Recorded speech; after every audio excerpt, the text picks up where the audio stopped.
With President Biden out of the 2024 race now, we're taking a look at what the polls show in a head-to-head matchup between Vice President Kamala Harris and former President Trump.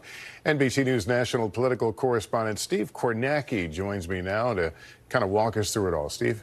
Yeah, Lester, I mean, that is the strategic question for Democrats. They were concerned about Joe Biden's ultimate ability to win this election. If they do end up with Kamala Harris as their presidential candidate now, does it change the basic political realities they were worried about? So look at it this way.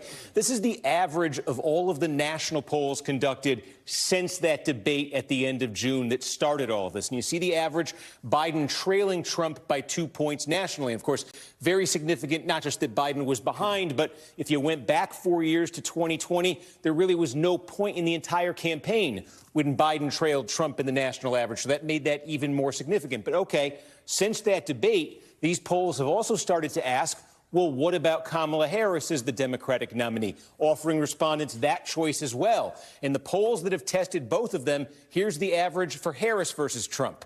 Not much different. Harris does do a point better than Biden. 45 goes to 46, and the average Trump stays at 47. So at least at the beginning, if Democrats do go with Harris, they'd be taking a candidate trailing by 2 on average, replacing with a candidate who trails by 1 on average. Of course, the question is the introduction of Kamala Harris as a presidential candidate, the Democratic convention, the new attention on her. Would that help those numbers? Would that improve them? Conversely, would that hurt those numbers potentially if the rollout doesn't go that well? Those are some of the variables, though. But that's the starting point on head-to-head. And we also look at the basic image of each candidate. When we ask the question, favorable or unfavorable view do you have? Again, the average for Joe Biden has been very bad. 36% favorable, 57% unfavorable. Now, Kamala Harris, where does she clock in here? Little bit better, but not much. 36 to 38 on the favorable side, and the unfavorable comes down 57 to 52. Meanwhile, Donald Trump, who she'd like to run against now, you see where he stands. These numbers are a bit better for him than they've been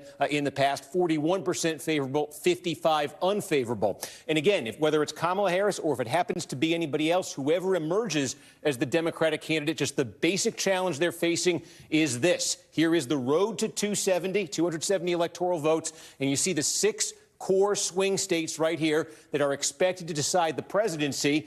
You see Harris would have to win a number of those states here. But the other challenge for her, and something that drove Biden from this race, is that Democrats were starting to get indications outside of these battleground states of unexpected trouble in places like Virginia, New Hampshire, Maine. In the popular vote in Maine, they give out electoral votes by congressional district there, even potentially in a state like Minnesota. So for Harris or whoever the Democratic nominee becomes, the two challenges are, first of all, shore up states like that Democrats weren't expecting to have to sweat over, and then get to work in those battleground states. Again, all those battleground states in 2020 were Joe Biden states, Lester.